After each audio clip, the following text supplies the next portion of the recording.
El momento en que Renate le preguntó a su nuera Lena una simple cuestión sobre cuándo tendría lugar la boda, esperaba alegría, entusiasmo, quizá incluso un poco de timidez en la respuesta, pero en cambio lo que recibió fue una contestación que la atravesó como una fría cuchilla de traición. Lena la miró directamente a los ojos, sus labios curvándose en una sonrisa sin calidez, y con un tono que sonaba tanto triunfante como cruel, dijo: «Oh, ya nos casamos ayer. Solo invitamos a personas especiales». Esas palabras, 4 diminutas dagas envueltas en dulzura fingida, golpearon a Renate con más fuerza que cualquier cosa que hubiera soportado en sus 71 años de vida.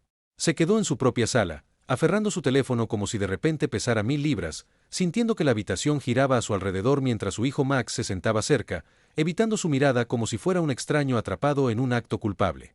No era solo el anuncio de una boda a la que no había asistido, era la confirmación de su lugar en sus vidas, excluida, descartada, invisible. Durante 3 largos años les había dado todo lo que pudo, volcando su alma en apoyarlos, pagando su alquiler cada mes para que vivieran sin preocupaciones, comprando sus muebles poco a poco para que su casa pareciera un hogar, llenando su refrigerador cuando no tenían nada para comer, sacrificando sus pequeñas alegrías para que ellos sobrevivieran. Y sin embargo, en esa sola frase helada, solo personas especiales, todo fue barrido como polvo bajo una alfombra. Recordó el vestido rosa pálido colgando inútil en su armario, un vestido que había elegido cuidadosamente para ese día, pensando que estarían las fotos que marcarían el momento más importante en la vida de su hijo. Incluso había comprado zapatos nuevos a juego, gastando $200 que apenas podía permitirse, pero no le importaba porque se suponía que valía la pena, que simbolizaba el orgullo de una madre y la unidad de una familia. Ahora ese vestido no era más que tela burlándose de su esperanza, y esos zapatos eran recordatorios de una celebración que nunca estuvo destinada a presenciar. Durante semanas había planeado cada detalle en su mente, la cálida sonrisa que llevaría cuando tomaran las fotos, el regalo de $1000 que había guardado para dárselo como muestra de amor, la llamada que hizo a su hermana Diana en Chicago para compartir su alegría, la limpieza profunda de toda su casa porque creía que vendrían después de la ceremonia a celebrar con ella. Todo, cada esfuerzo, cada centavo gastado, cada sueño cargado, se había derrumbado en un segundo bajo el peso aplastante de esas palabras. Su corazón latía con fuerza en el pecho y sentía el escozor de las lágrimas en los ojos, pero se obligó a contenerlas, sin querer darle a Lena la satisfacción de verla derrumbarse. Max finalmente levantó la mirada, su voz ensayada, hueca y sin vida, y dijo: «Mamá, fue solo algo íntimo, muy pequeño, solo nosotros dos y los testigos». Pero ella sabía que era mentira. Ya había visto las fotos en internet, los padres de Lena irradiando orgullo mientras estaban junto a los novios, sus hermanos alzando copas de champán en un brindis, Lena con un brillante vestido blanco que ella misma había financiado en parte con los $800 que le había dado el mes pasado. Renate vio cada detalle, cada sonrisa, cada momento de la celebración de la que fue excluida, y cada imagen era una herida, un recordatorio de que había sido borrada del evento más sagrado en la vida de su hijo. Permaneció congelada, su cuerpo pesado, su voz atrapada entre la ira y la desesperación, dándose cuenta de que no importaba cuánto hubiera dado, ni cuán incansablemente los hubiera apoyado, a sus ojos nunca fue especial. En ese instante algo dentro de ella empezó a cambiar, no solo la desolación de una madre, sino también el lento y ardiente surgimiento de la indignación, el nacimiento de una fría claridad que susurraba que no podía seguir así. Y aun cuando esa claridad despertaba, sus manos temblaban, su garganta se cerraba y su mente repetía cada sacrificio, cada momento en que cambió su propio bienestar por el de ellos, solo para ser recompensada con este cruel desprecio. No era solo traición, era la realización de que había estado viviendo en una ilusión, aferrándose a la esperanza de que el amor podía comprarse con generosidad, que la lealtad podía ganarse con dinero, que su lugar en el corazón de su hijo estaba asegurado por sus sacrificios. Ahora conocía la amarga verdad, no había sido más que una conveniencia, una fuente de ingresos, una proveedora silenciosa. La mujer que una vez crió a su hijo con amor, que lo había cargado en noches de fiebre y mañanas de risas, había sido reducida en su vida adulta a una billetera con piernas. De pie allí, Renate sintió que sus rodillas flaqueaban, pero apretó el teléfono con más fuerza, como si aferrarse a él pudiera anclarla contra la tormenta que rugía en su interior. Miró a Max una vez más, buscando desesperadamente algún destello del niño que había conocido, pero lo único que vio fue a un hombre que apartaba la mirada, avergonzado pero incapaz de defenderla, y en ese momento se dio cuenta de que estaba verdaderamente sola en esa casa, sola en la vida que había construido alrededor de ellos. Esa noche, después de que las crueles palabras de Lena resonaran en su mente como una maldición imposible de borrar, Renate se sentó sola al borde de su cama, con el silencio de su casa vacía oprimiéndole el pecho hasta hacerle difícil respirar, y en esa quietud sofocante repasó cada sacrificio que había hecho por Max y Lena, cada dólar contado, cada plan cancelado. Cada sueño pospuesto para que ellos vivieran con comodidad mientras ella soportaba sin queja. Pensó en los años en que su esposo aún vivía, en cómo juntos habían soñado con la jubilación como un tiempo de paz, viajes y pequeños placeres, solo para ahora encontrarse sentada en la sombra de la traición, dándose cuenta de que la herencia que él le había dejado, dinero ganado con sudor y dignidad, se había drenado pedazo a pedazo para sostener una vida que la había excluido por completo. Lloró, pero no eran las lágrimas suaves de tristeza de quien se siente abandonado, eran lágrimas ásperas, amargas, que le quemaban las mejillas con furia, una liberación de años de humillación, de incontables veces en que la habían tratado como si su presencia fuera incómoda, como si su amor fuera innecesario, como si lo único valioso en ella fuera el dinero que podía dar. Recordó estar sentada en esa misma mesa tantas noches, calculando cómo hacer la transferencia del alquiler a tiempo, cómo pagar la comida cuando su pensión apenas alcanzaba para ella, cómo juntar unos billetes extra para las peticiones personales de Elena, desde vestidos hasta anillos o facturas médicas que nunca parecían urgentes hasta que ella las cubría. ¿Y cuál había sido su recompensa? Que le dijeran que no era especial, ver fotos de una celebración que en parte había financiado pero de la que fue deliberadamente excluida, darse cuenta de que nunca había sido realmente una madre a los ojos de Elena, solo un recurso inagotable para explotar.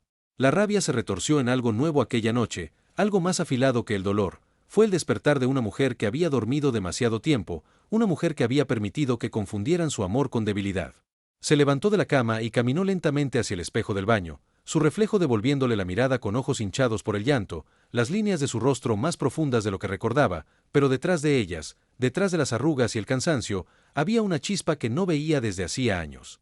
Era la chispa de la determinación, de la resolución, de una fuerza que creía perdida con la edad pero que ahora regresaba, nacida de la traición. Susurró para sí misma, casi como probando el sonido de su propia voz, no más. Esas dos palabras pesaron más que cualquier otra que hubiera pronunciado en décadas, y flotaron en el aire como una promesa. Fue a la cocina, se preparó una taza de café con manos temblorosas y se sentó en la mesa donde antes había planeado con cuidado cómo ayudarlos, pero esta vez, en lugar de planear su supervivencia, comenzó a planear la suya. Sacó su talonario, sus estados de cuenta, cada recibo que pudo encontrar, y al ordenarlos en pilas prolijas, empezó a ver la verdad en los números, la fría evidencia de cuánto había sacrificado. Transferencias de alquiler de $500 cada mes durante 3 años, $18,000. Comida, al menos $200 al mes, otros 7,200.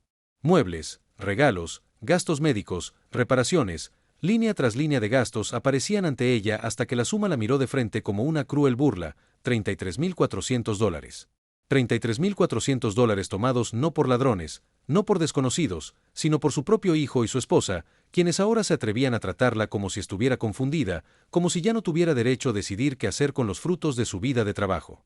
La revelación rompió algo dentro de ella, pero también reconstruyó algo más fuerte, la voluntad de luchar. Pensó en su difunto esposo, en cómo se habría horrorizado al ver a su hijo reducido a tal dependencia, manipulado por una esposa que parecía ver la familia no como amor sino como oportunidad. Apretó los puños, su corazón latiendo con una mezcla de dolor y determinación, y susurró de nuevo, esta vez más fuerte, no más. Decidió en ese momento que la generosidad que la había definido por tanto tiempo terminaría, no porque ya no amara a su hijo, sino porque finalmente se amaba lo suficiente a sí misma como para dejar de ser destruida por ellos. Cancelaría cada transferencia, bloquearía cada cuenta y se protegería de la manipulación que la había vaciado durante años. Por primera vez en su vida, Renate comprendió que estar sola no era lo mismo que estar abandonada. Estar sola también podía significar ser libre, y la libertad era algo que se le había negado durante demasiado tiempo. Con ese pensamiento, se secó las lágrimas, dobló sus estados de cuenta y los colocó con cuidado sobre la mesa. Mañana actuaría. Mañana recuperaría todo lo que le habían robado, no el dinero, porque eso ya se había ido, sino su dignidad, su voz, su derecho a vivir sin ser tratada como una carga o un banco.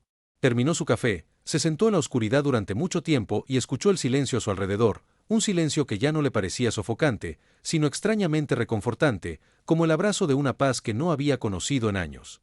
A la mañana siguiente, Renate despertó con un peso en el pecho, pero también con una extraña claridad que agudizaba cada uno de sus pensamientos, como si la larga noche de lágrimas y planes hubiera quemado la niebla de dudas que la perseguía desde hacía años. Preparó su té lentamente, con las manos firmes, la mente ya no oscilando entre el arrepentimiento y la culpa, sino fija en lo que debía hacer. Miró por la ventana de la cocina hacia el pequeño jardín que su esposo había cuidado alguna vez, y recordó como solía decir, un jardín refleja el cuidado de quien lo atiende. Esa frase resonó con un nuevo significado.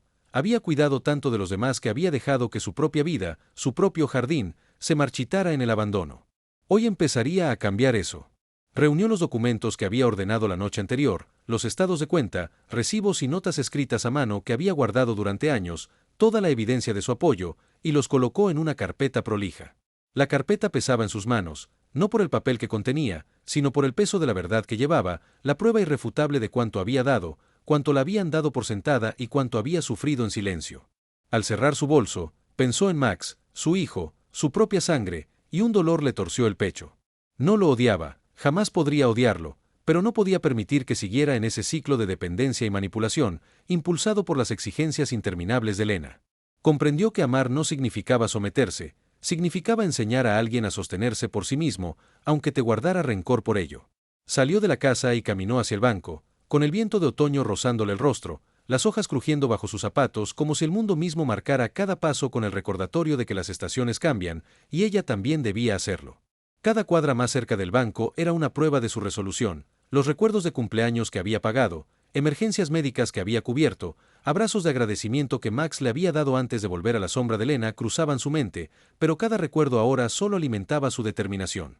Para cuando llegó a las puertas de vidrio del banco, ya no era la mujer cansada y llorosa de ayer, era alguien renacido de la traición, alguien con cicatrices pero también con la voluntad de protegerse de nuevas heridas. Dentro, se reunió con el gerente, un hombre amable que la conocía desde hacía años, y con una voz temblorosa pero firme explicó que todas las transferencias automáticas a Max y Lena debían cancelarse de inmediato. El gerente la miró sorprendido pero respetuoso, y cuando le preguntó si todo estaba bien, ella levantó la cabeza y respondió: por primera vez en años, lo estará. Firmar esos papeles fue como recuperar su propio latido, cada trazo de su pluma cortando las cadenas que la habían atado a un ciclo ingrato. Al salir del banco, el aire se sintió más fresco, la luz del sol más cálida, como si el mundo reconociera la pequeña victoria que acababa de lograr. Sin embargo, incluso en ese instante de liberación, sabía que la batalla estaba lejos de terminar. Max y Lena notarían el dinero faltante, y su reacción no sería amable. Aún así, ya no temía su ira, porque tenía algo más fuerte que el miedo: dignidad. De regreso a casa, se detuvo en una pequeña cafetería que no visitaba desde hacía años, pidió un pastel y un café, permitiéndose el simple lujo de sentarse en una mesa pensada solo para ella. Mientras saboreaba cada bocado, comprendió cuánto tiempo había pasado desde que hacía algo únicamente por sí misma, sin culpa, sin la voz de la obligación susurrándole al oído. Sintió que una sonrisa se formaba en sus labios, débil pero auténtica, y susurró suavemente, casi como si su esposo estuviera frente a ella: «Estarías orgulloso de mí». Pero esa tarde, como era de esperar, llegó la tormenta. Max llamó, su voz tensa, exigiendo saber por qué la transferencia del alquiler no se había hecho. Ella le respondió con calma que había decidido dejar de mantenerlos, que era hora de que él asumiera la responsabilidad de su propia familia. Hubo silencio en la línea, seguido de ira, incredulidad y, finalmente, palabras que cortaron como cuchillas, acusaciones de abandono, de crueldad, de traición. La voz de Lena se escuchaba al fondo, aguda y venenosa, avivando la rabia de Max, convirtiendo su dolor en acusaciones. Renate se quedó en silencio, dejándolo descargar, su mano temblando levemente pero su voz firme cuando por fin contestó: «He dado más de lo que a una madre se le debería pedir, y no daré más».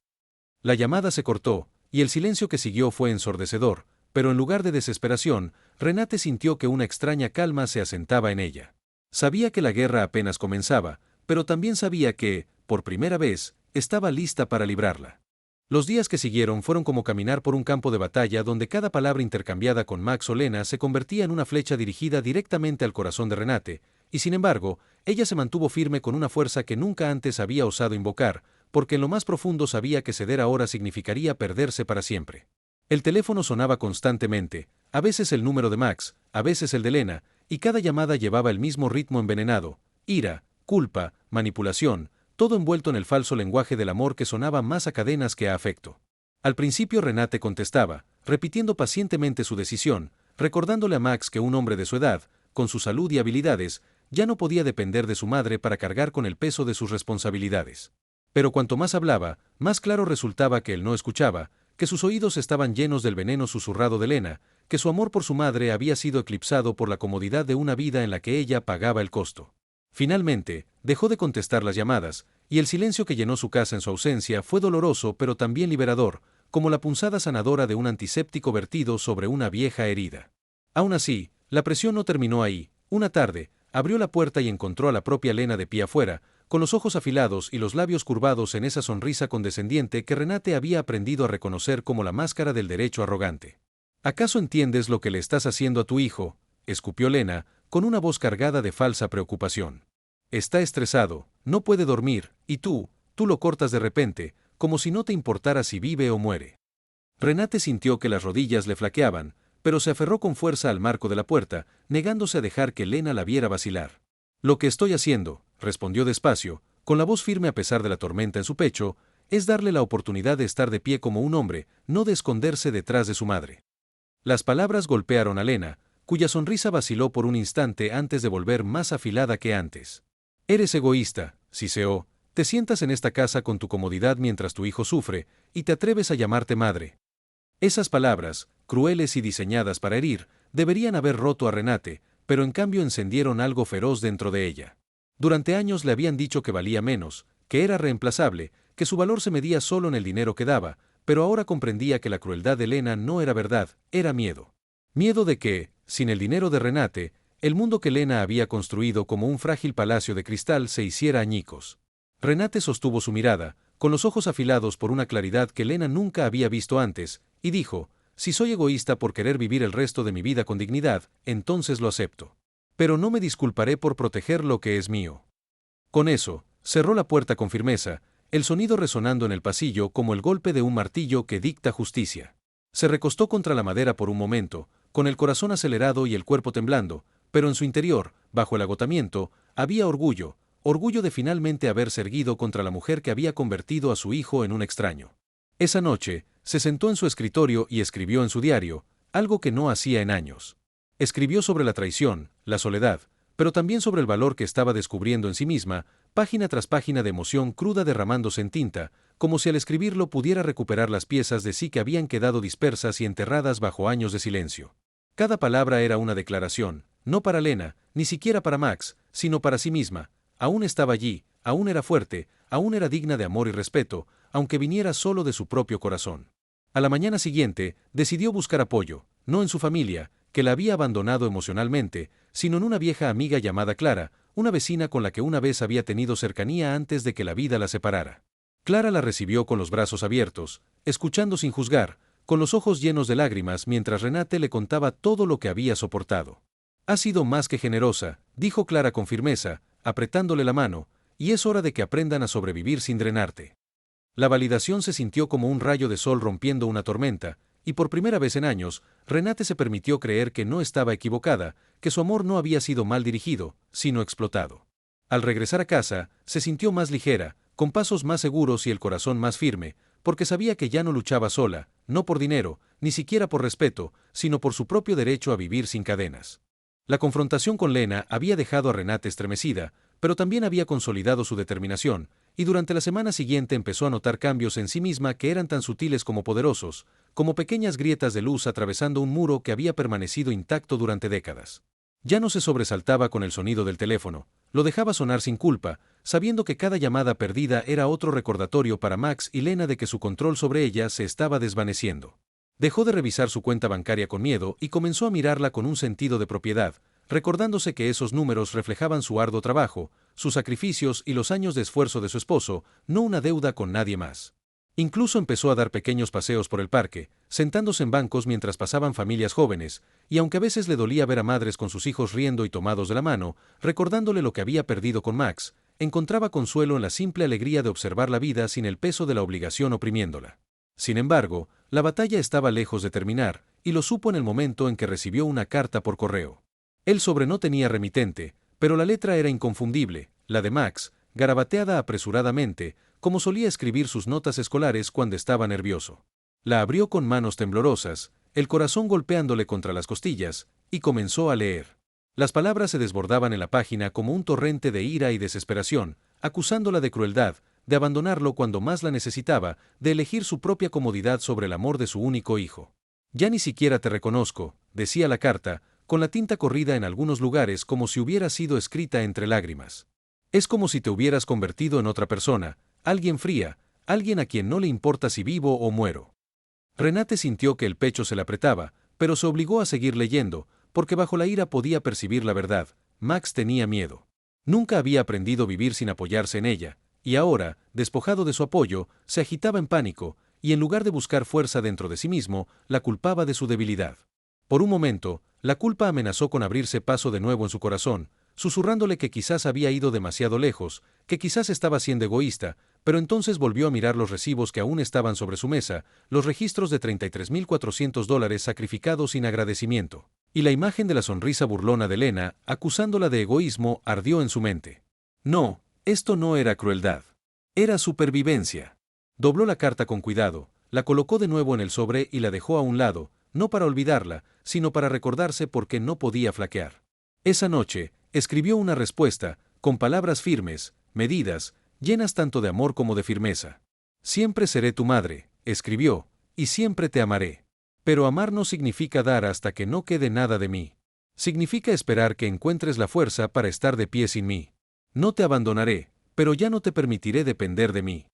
Al sellar el sobre, sintió como si hubiera sellado un capítulo de su vida, uno que había estado lleno de dar en silencio y de sacrificio unilateral.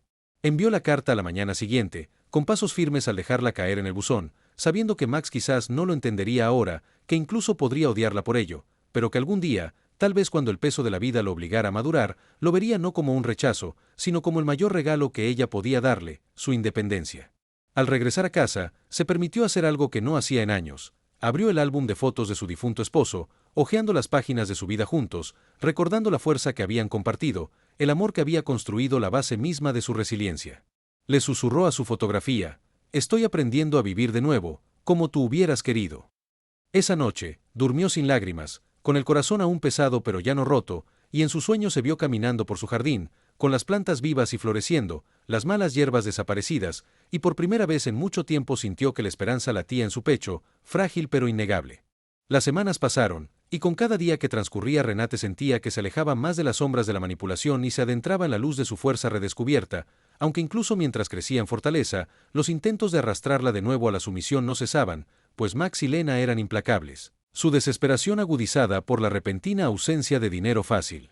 Una tarde, al regresar Renate de su paseo por el parque, encontró una carta deslizada bajo su puerta, no con la letra de Max esta vez, sino con la de Lena, cada trazo hundido con fuerza en el papel como si la tinta misma llevara su rabia. El mensaje era venenoso, acusando a Renate de destruir a su familia, de darle espalda a su hijo con frialdad, de ser insensible e indigna de respeto, pero lo que más le impactó fueron las amenazas escondidas entre líneas, insinuaciones de que podrían ir a su casa, de que podrían difundir mentiras sobre ella entre los vecinos, de que incluso podrían tomar medidas legales para reclamar lo que por derecho les pertenecía. Por un momento, el corazón de Renate vaciló, el miedo apretándose en su pecho, porque había llevado una vida de paz y nunca se había visto a sí misma como alguien capaz de enfrentarse a amenazas, pero entonces recordó las noches pasadas llorando sola, la humillación de darse cuenta de que la habían dejado fuera de las celebraciones familiares, el amargo aguijón de la sonrisa burlona de Lena en su puerta, y con esos recuerdos alimentando su determinación, rompió la carta en dos, luego en cuatro, y finalmente en pequeños pedazos que cayeron en la basura como cenizas de un fuego que ya nunca la consumiría. Sin embargo, también sabía que ahora debía protegerse con más cuidado, pues la crueldad de Lena no eran solo palabras, era ambición, un hambre sin límites, y Renate ya no se hacía ilusiones sobre hasta dónde podría llegar para asegurar la comodidad que creía suya por derecho. Esa noche, Renate tomó una decisión que alguna vez había creído impensable: buscaría asesoría legal. Reunió de nuevo cada recibo, cada registro de transferencia, y los organizó en una carpeta con esmero meticuloso, cada hoja convertida en un escudo contra las mentiras que temía que pronto llegarían. Contactó a un abogado recomendado por la prima de Clara, un hombre amable llamado Herman, quien escuchó atentamente mientras Renate relataba su historia, su expresión oscureciéndose con cada detalle. «Has sido más que generosa», dijo con firmeza tras un largo silencio, «y ningún tribunal te obligaría jamás a continuar. Si intentan algo, tienes todas las pruebas que necesitas». La seguridad de esas palabras fue como un bálsamo sobre sus nervios desgastados, dándole no solo consuelo, sino también un arma que nunca antes había tenido: el conocimiento de sus derechos, el poder de defenderse no solo con palabras, sino también con la ley. Al regresar a casa desde la oficina de Herman, sintió una extraña mezcla de agotamiento y triunfo, como si hubiera escalado una montaña que una vez creyó insuperable, y desde la cima, la vista se extendía llena de posibilidades que nunca había osado imaginar. Por primera vez en años, empezó a soñar, no con grandes viajes o riquezas, sino con pequeños y preciosos sueños de paz, de tardes leyendo junto a la ventana, de cuidar el jardín de su esposo hasta que volviera a florecer, de visitar a Clara para tomarte sin la pesada cadena de la culpa oprimiéndola. Aún así, incluso en esos momentos de frágil esperanza, su corazón dolía por Max, por el niño que había criado, el niño que corría a sus brazos riendo, que una vez le trajo flores del campo, que susurraba sus miedos en su pecho cuando las tormentas sacudían las ventanas. Lo extrañaba con desesperación, pero también sabía que el hombre en el que se había convertido estaba enterrado bajo la influencia de Lena, y hasta que él eligiera liberarse, seguiría siendo un extraño. Esa noche, encendió una vela junto a la fotografía de su esposo, susurrando suavemente al silencio: «Estoy aprendiendo a luchar, mi amor, no solo por mí, sino por el hijo que criamos. Algún día, quizá él volverá a mí». La llama titiló, proyectando una luz cálida sobre su rostro cansado, y aunque no podía saber lo que le deparaba el futuro, sintió dentro de sí una fuerza que nunca creyó posible, una fuerza que le decía que podría resistir cualquier tormenta que aún estuviera por llegar. La tormenta que Renate había temido llegó antes del esperado, irrumpiendo en su vida una fresca mañana de otoño, cuando el timbre sonó con una insistencia que le hizo encogerse el estómago, y al abrir la puerta se encontró no solo con los rostros de Max y Lena, sino también con la presencia no deseada de dos oficiales uniformados que se presentaron con la cortesía ensayada de hombres que habían sido llamados demasiadas veces a disputas familiares. Lena no perdió tiempo, con lágrimas brillando en sus mejillas mientras lanzaba una dramática historia sobre la supuesta confusión de Renate, cómo había estado olvidando cosas, cómo se había vuelto paranoica, cortando a sus propios hijos financieramente por despecho, y cómo necesitaba ayuda antes de hacerse daño a sí misma. Las mentiras fluían de ella como veneno disfrazado de miel, con la voz quebrándose en los momentos justos, la mano aferrada al brazo de Max como si fuera la nuera sufrida rogando que su pobre y frágil suegra fuera salvada. El pulso de Renate rugía en sus oídos, y por un momento el miedo amenazó con apoderarse de ella, porque las palabras que Lena tejía tan fácilmente podían ser creídas, podían bastar para marcarla como inestable, y la idea de perder su independencia ante semejante traición le debilitaba las rodillas. Pero entonces recordó las palabras de Hermann, recordó la carpeta de documentos cuidadosamente apilada en su escritorio, recordó los incontables sacrificios que había hecho por las mismas personas que ahora intentaban arrebatarle su dignidad, y con una firmeza que sorprendió incluso a sí misma, dio un paso al frente. «Oficiales», dijo con claridad, su voz cortando los sollozos de Lena como vidrio a través de seda, «no estoy confundida, ni soy incapaz de manejar mis asuntos. De hecho, he estado gestionando no solo los míos, sino también los de ellos durante los últimos 3 años, por un total de $33.400. Vio los ojos de los oficiales titilar cuando la cifra cayó con un peso innegable, la verdad de su carga hecha visible en cifras duras. «Tengo cada recibo, cada transferencia bancaria, cada prueba para demostrarlo», continuó, «y también tengo representación legal que ya ha sido informada de sus intentos de declararme incompetente». El silencio que siguió fue espeso, roto solo por las protestas balbuceantes de Lena, pero Renate no vaciló, manteniéndose firme como un soldado en primera línea. Uno de los oficiales finalmente carraspeó, mirando entre los ojos desviados de Max y las lágrimas forzadas de Lena. «Señora», le dijo suavemente a Renate, «si lo que dice es cierto, no tiene de qué preocuparse. Esto parece un asunto civil, no penal».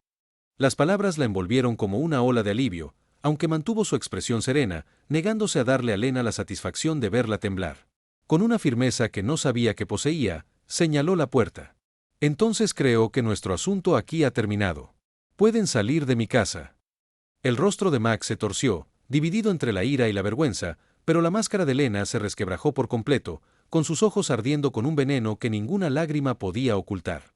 «Te arrepentirás de esto, Renate», siseó con voz lo bastante baja para que solo ella escuchara, «no puedes excluirnos para siempre. Encontraremos otra manera». Pero Renate, en lugar de encogerse, se inclinó hacia adelante, sus ojos fijos en los de Lena con un fuego que llevaba años esperando arder.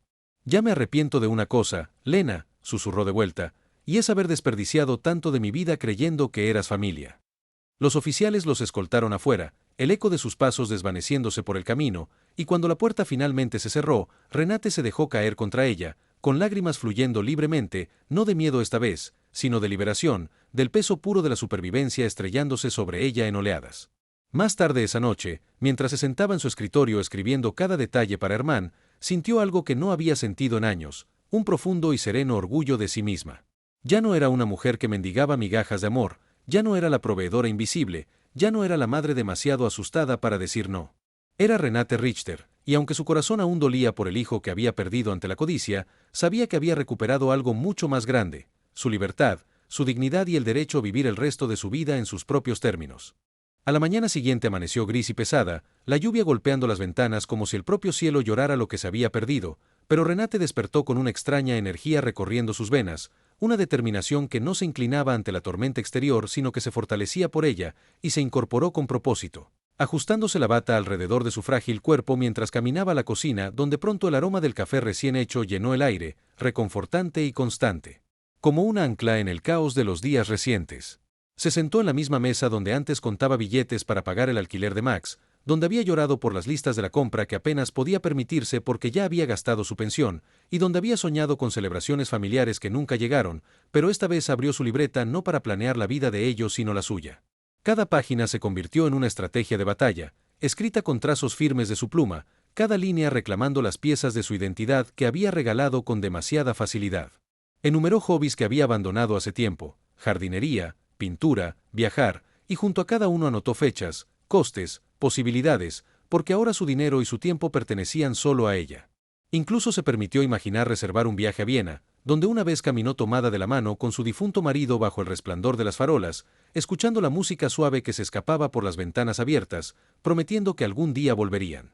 Las lágrimas nublaron su vista al recordar, pero en lugar de desesperación trajeron una resolución serena, porque sabía que él habría querido que ella viviera, no simplemente que sobreviviera. Mientras la lluvia seguía cayendo, llamó al señor Hermann, su abogado, contando la visita de la policía del día anterior, con la voz calma y segura aunque las manos le temblaran. Lo hizo bien, la tranquilizó Hermann, su tono con la autoridad que sosegaba sus nervios desgastados. Lo intentarán de nuevo, pero cada vez seremos más fuertes. Siga documentando todo, cada visita, cada llamada, cada intento. Todo construye su defensa. Renate asintió aunque él no pudiera verla, aferrando el teléfono a la oreja como si fuera una soga de salvamento. Cuando colgó, no sintió solo alivio sino empoderamiento, como si con cada documento reunido y cada detalle anotado estuviera forjando una armadura contra su codicia. Las horas pasaron, y cuando la lluvia finalmente cesó, salió a la calle, respirando el aire fresco y húmedo que traía el olor de la tierra y la renovación, y por primera vez en tanto tiempo sintió que el mundo se abría de nuevo, no como una prisión hecha de obligaciones. Caminó al mercado con paso seguro y la cabeza erguida, comprando pequeños lujos solo para ella: un ramo de lirios, una tableta de chocolate, una revista brillante sobre viajes, pequeños símbolos de una vida que estaba aprendiendo a recuperar. La tendera, una mujer mayor que conocía a Renate desde hacía años, comentó lo radiante que la veía, y Renate se sorprendió sonriendo con genuina calidez, dándose cuenta de que hasta las personas extrañas notaban el cambio en ella. Más tarde, en casa, colocó los lirios en un jarrón sobre la mesa de la cocina, observando cómo los pétalos se abrían a la luz del sol, símbolos de resistencia y belleza a pesar de las tormentas que habían soportado. Aquella noche no se durmió entre lágrimas. En cambio, permaneció despierta pensando en posibilidades, en viajes que podría hacer, en amistades que podría retomar, en un futuro que ahora era solo suyo para moldearlo. Las sombras de Max y Lena todavía merodeaban en el borde de su mente, sus amenazas resonando débilmente, pero por una vez no dominaban sus pensamientos. En su lugar, su mente se llenó del sonido de su propia risa, de la imagen de su marido sonriendo en Viena, del aroma de los lirios frescos sobre la mesa, y de la verdad innegable de que ya no vivía para la aprobación de nadie. Vivía para sí misma, y aunque las batallas que vendrían serían difíciles, Renate supo que por fin había elegido la guerra correcta. Los días se convirtieron en semanas, y cada amanecer parecía traerle a Renate una nueva prueba, como si el universo quisiera medir si su fuerza recién descubierta era una chispa fugaz o una llama constante, y aunque tropezaba a veces, nunca se permitió caer del todo, porque algo dentro de ella había cambiado para siempre el día que enfrentó a la policía con ojos firmes. Max continuaba llamando, alternando entre un tono dulcemente falso de persuasión y amenazas venenosas, recordándole todo lo que ella había hecho por él, exigiendo que deshiciera lo que él consideraba una traición, y Lena también enviaba cartas llenas de súplicas manipuladoras, escritas con una voz que fingía amor pero apestaba a cálculo. Pero Renate ya no temblaba al leerlas. En cambio, colocaba cada carta en una carpeta marcada pruebas, con las manos firmes y la mente fríamente decidida. Todavía había noches en que la soledad se colaba, en que se preguntaba si había sido demasiado dura, si algún día lamentaría cortar los lazos por completo, y en esas horas oscuras abrazaba la fotografía de su marido y le susurraba: «Hice lo correcto». Pero incluso en silencio sentía su aprobación, como si él estuviera sentado frente a ella, asintiendo suavemente, orgulloso de su valentía. El pueblo, antes ciego a su sufrimiento, comenzó a notar la transformación también. Vecinos que habían chismorreado sobre su generosidad ciega ahora se le acercaban con palabras de admiración, ofreciendo compañía, pequeños obsequios de pasteles o sopa, gestos que le recordaban que no estaba tan aislada como Max y Lena querían hacerle creer. Incluso se reconectó con una vieja amiga, Helga, que la invitó a tomar el té, y por primera vez en años, Renate rió hasta que le dolieron los costados, la clase de risa que hace desaparecer los años. Pero la paz era frágil, porque la ira de Max crecía con cada rechazo, y una tarde, mientras regresaba de la biblioteca con un libro bajo el brazo, lo encontró esperándola en la verja, con los ojos ardiendo de furia y la postura rígida de amenaza. «Madre», dijo con dureza, «este juego termina ahora. Firmarás la casa a mi nombre o lo lamentarás». Renate sintió que sus rodillas flaqueaban, pero apretó con fuerza el asa de su bolso, con la voz firme cuando respondió, «No, Max. La casa es mía, y también mi vida. No tendrás ninguno de los dos». Por un instante él pareció atónito, como si la mujer frente a él fuera irreconocible, y luego su rostro se torció de rabia mientras se alejaba, murmurando maldiciones entre dientes. Renate se quedó de pie junto a la verja mucho después de que él se hubiera ido, con el corazón latiendo con fuerza, las palmas sudorosas, pero con una extraña euforia recorriéndole las venas, porque por primera vez lo había enfrentado cara a cara sin encogerse. Esa noche escribió cada detalle del encuentro en su cuaderno, con la caligrafía firme y las palabras deliberadas, sabiendo que cada página la acercaba más a la justicia. También volvió a llamar al señor Hermann, quien le aseguró que estaba haciendo todo bien, que la paciencia y la perseverancia ganarían, y su confianza fortaleció su resolución como el acero. Empezó a verse a sí misma no como una víctima sino como una guerrera, no como una frágil anciana sino como una sobreviviente de una guerra que no había elegido pero que se negaba a perder. Incluso cuando las dudas susurraban en la oscuridad, se recordaba a sí misma los lirios floreciendo en su mesa, el chocolate que se permitía saborear sin culpa, las risas con Helga, la fuerza firme en su espalda, y se dio cuenta de que aunque Max y Lena quizás nunca cambiaran, ella sí lo había hecho, y eso bastaba para inclinar la balanza a su favor. Las batallas por venir no serían fáciles, pero Renate ya había aprendido la verdad más importante, que era más fuerte que las cadenas de su pasado, y que ya no necesitaba su aprobación ni su amor para definir su valor. Había encontrado su propia voz, y una vez que una voz se recupera, no puede volver a ser silenciada. La confrontación en la verja se convirtió en un punto de inflexión en la historia de Renate, un momento al que más tarde miraría atrás como el día en que sus cadenas se rompieron de verdad, porque aunque las amenazas de Max aún resonaban en sus oídos, ella se había mantenido firme de una manera que nunca creyó posible, y ese valor empezó a extenderse a cada rincón de su vida diaria. La semana siguiente entró en el centro comunitario por primera vez en años, con los hombros rectos, la barbilla en alto, inscribiéndose en una clase de arte que una vez amó pero abandonó cuando las exigencias de sus hijos consumieron todo su tiempo y dinero, y al sumergir su pincel en la pintura, con las manos temblorosas al principio. Una oleada de emoción la atravesó porque los colores que se esparcían por el lienzo se sentían como la libertad misma, cruda y vibrante, sin mancha de culpa. Pintaba no para Max, no para Lena, no para nadie más que para sí misma, cada trazo de azul y dorado llevando fragmentos de su alma que había mantenido enterrados por tanto tiempo, y cuando se alejó para mirar su obra, no vio solo una pintura sino una declaración, estaba viva, y volvía a pertenecerse. Mientras tanto, la desesperación de Max se volvía más fea, llamaba desde números desconocidos, enviaba gente a entregar mensajes velados, y una vez incluso la siguió al mercado, susurrando entre dientes que le estaba humillando, que estaba destruyendo a su familia. Pero en lugar de doblegarse, Renate reportaba cada incidente, cada nota, cada amenaza, con calma al señor Hermann y a la policía, construyendo su caso como una fortaleza, ladrillo a ladrillo, sabiendo que la documentación era poder. Hubo momentos en que el miedo intentó invadir su resolución, como cuando llegó a casa y encontró la verja sin pestillo, el débil olor a humo de cigarrillo flotando en el aire, una señal de que Max había estado allí, pero se negó a dejar que el terror gobernara su vida otra vez. Cerró sus puertas, corrió las cortinas y se sentó junto a los lirios de su mesa, recordándose que tenía derecho a sentirse segura en su propio hogar, y que las paredes a su alrededor ya no protegían solo a una anciana asustada sino a una guerrera afilando su espada. Sus amigas notaron el brillo en sus ojos, la forma en que su risa sonaba más clara, e incluso sus vecinos comenzaron a unirse a ella, ofreciéndose a acompañarla al mercado, a visitarla en noches tormentosas, pequeños actos de bondad que tejían una red de protección que la hacía sentir menos sola. Y aunque el camino seguía siendo peligroso, los pasos de Renate se volvían cada día más firmes, como si la propia tierra aplaudiera su desafío, susurrándole que la supervivencia ya no era su única tarea, estaba destinada a florecer. Una tarde, mientras el sol se hundía y pintaba el cielo de tonos carmesí y violeta, se sentó en el porche con su cuaderno abierto, escribiendo una carta no a Max ni a Lena sino a sí misma, una especie de carta de amor, agradeciendo a la mujer que había soportado décadas de sacrificios, que había perdido tanto y aún así encontró la fuerza para levantarse, que había elegido luchar en lugar de desvanecerse.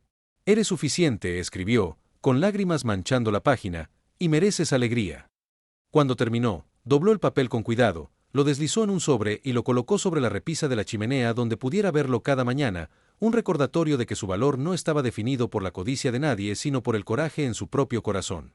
En el silencio que siguió, imaginó la mano de su esposo reposando suavemente sobre la suya, su voz baja y orgullosa diciéndole que finalmente había encontrado la vida que ambos habían soñado que viviría, y aunque las batallas con Max y Lena estaban lejos de terminar, Renate ya no temía el desenlace, porque la guerra ya estaba ganada en el único lugar que importaba.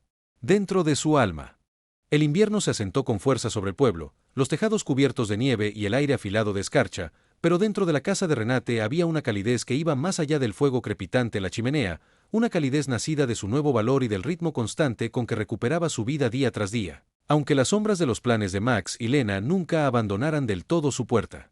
Lo intentaron de nuevo, esta vez con un abogado propio, enviando una carta fría y formal en la que exigían que Renate entregara la escritura de la casa a cambio de lo que llamaban una resolución pacífica familiar, pero al leer esas palabras no sintió miedo, solo una oleada de incredulidad por su arrogancia y luego de orgullo, porque meses atrás habría cedido bajo el peso de semejante intimidación, pero ahora simplemente guardó la carta en su carpeta de pruebas y llamó al señor Hermann, que rió secamente cuando ella leyó el texto en voz alta, asegurándole que sus amenazas no tenían ningún fundamento legal. Intentan asustarla, Frau Renate dijo con firmeza, pero el miedo es su única arma. No se la entregue.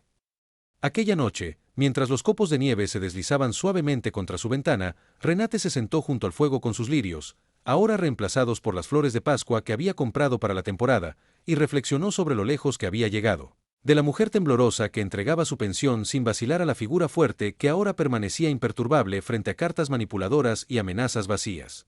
Sin embargo, la batalla no era gratuita. Todavía había noches en que la soledad se le posaba en el pecho como un peso helado, en que extrañaba el sonido de las voces de sus hijos en casa, la calidez de las cenas familiares que ya nunca serían, y en esos momentos se permitía llorar, lamentar lo perdido, porque sanar no consistía solo en ser fuerte, sino también en honrar las heridas.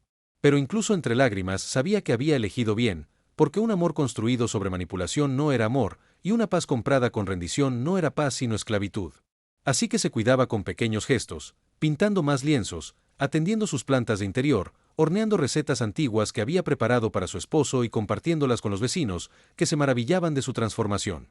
Ha rejuvenecido, comentó uno amablemente, y aunque ella rió, parte de sí sabía que era cierto. Con cada límite que imponía, con cada postura que defendía, con cada decisión que tomaba para sí misma, se desprendía de los años de agotamiento que la codicia y la culpa habían cargado sobre sus hombros. Incluso cuando Max apareció una tarde frente a su iglesia, intentando confrontarla con lágrimas de cocodrilo y susurros suplicantes, Renate no titubeó, simplemente pasó de largo, la cabeza en alto, murmurando una oración en voz baja pidiendo fuerza, y aunque su corazón latía con fuerza, se sintió triunfante, porque la indiferencia a veces era la mayor de las victorias. La nieve seguía cayendo, amortiguando el mundo en un silencio blanco, y mientras se sentaba una vez más junto al fuego, con su cuaderno abierto en el regazo, escribió unas palabras que surgieron sin pensarlas pero que eran verdad: ya no tengo miedo. Y en ese momento Renate comprendió que la guerra podía seguir rugiendo a su alrededor, que las batallas aún no habían terminado, pero que la fortaleza en su interior era irrompible, y esa era una libertad que Max y Lena jamás podrían robarle, por mucho que lo intentaran. La primavera llegó con flores que brotaban desafiantes de la tierra, tulipanes y crocus pintando los jardines antes áridos con ráfagas de color, y Renate sintió ese mismo desafío en sus venas, una renovación que no había creído posible en sus últimos años, pero que estaba allí, innegable y radiante, envolviéndola como la luz del sol después de tormentas interminables.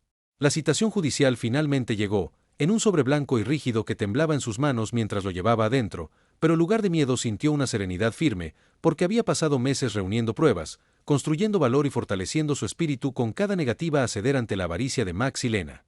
El día de la audiencia amaneció claro y fresco, y Renate se vistió con una dignidad silenciosa, eligiendo una blusa azul suave que su esposo había admirado una vez, alisando con cuidado su cabello plateado, con el corazón latiendo no de temor, sino con el peso solemne de una justicia largamente esperada.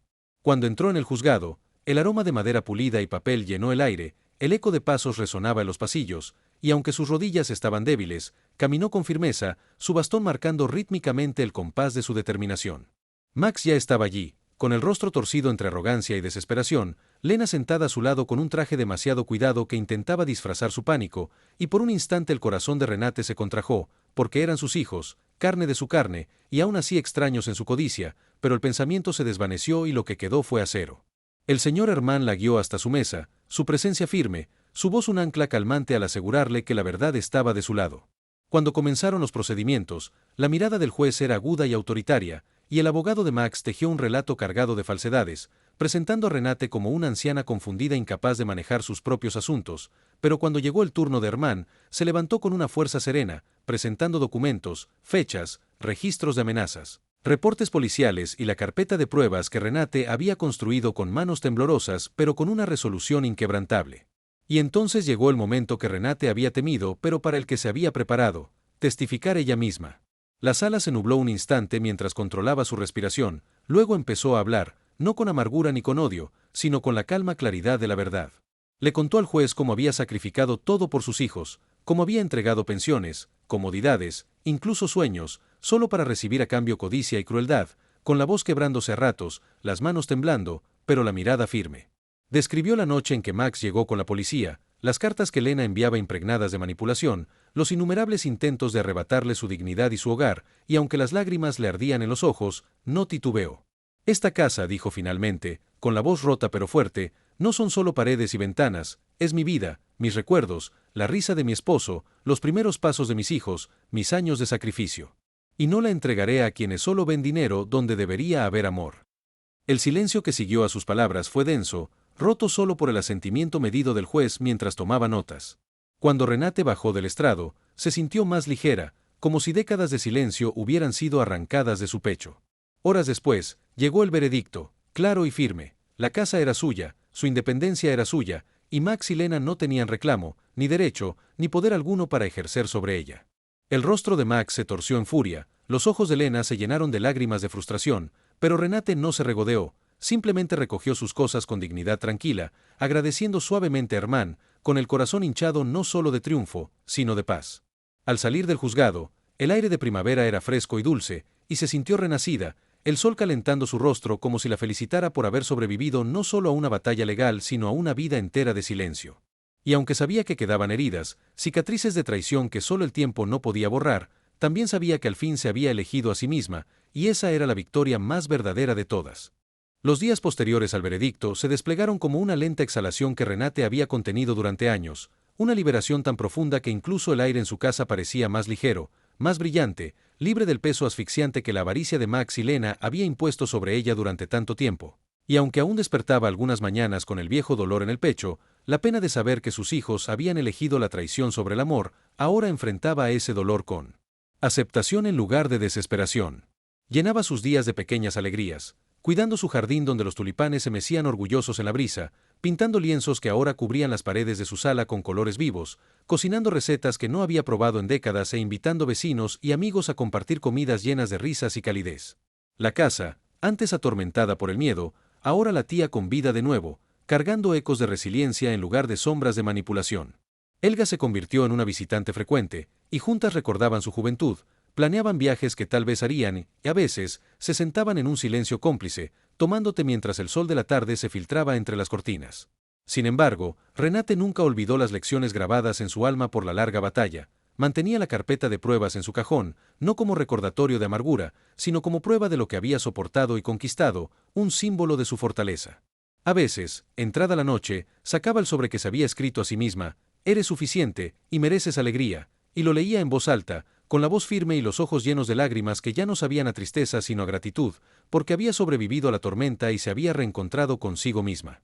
Los aldeanos, que antes la compadecían, ahora la admiraban, susurrando sobre su valentía, sobre la forma en que se enfrentó a su propia sangre y aún así logró mantener la cabeza en alto, y Renate, aunque humilde, sabía la verdad, no había luchado para ser admirada, había luchado simplemente para vivir, y al hacerlo había redescubierto a la mujer que siempre había sido bajo las capas de sacrificio. A veces, en la quietud de sus tardes, se sentaba junto a la ventana con sus lirios, siempre lirios ahora, su símbolo favorito de resiliencia, e imaginaba a su esposo a su lado, su mano descansando cálidamente sobre la suya, su voz murmurando que estaba orgulloso, que había hecho lo que ambos hubieran querido, elegir la dignidad, elegir la paz, elegirse a sí misma. Sonreía entre lágrimas, susurrando al silencio, «Lo logré, amor. Lo logré». Y aunque Max y Lena se desvanecían cada vez más en la distancia de su vida, su ausencia ya no se sentía como una herida, sino como una liberación, un capítulo finalmente cerrado. La historia de Renate no era de derrota, sino de renacimiento, no de una madre aplastada por la traición, sino de una mujer que descubrió que incluso en el ocaso de sus años podía florecer de nuevo, feroz e indomable. Y a medida que las estaciones pasaban, llevándola hacia un futuro que alguna vez temió no vivir para ver, abrazaba cada día con gratitud, sabiendo que la mayor venganza no era la amargura ni la ira, sino la alegría radiante de una vida vivida en libertad, una vida que finalmente había reclamado como suya.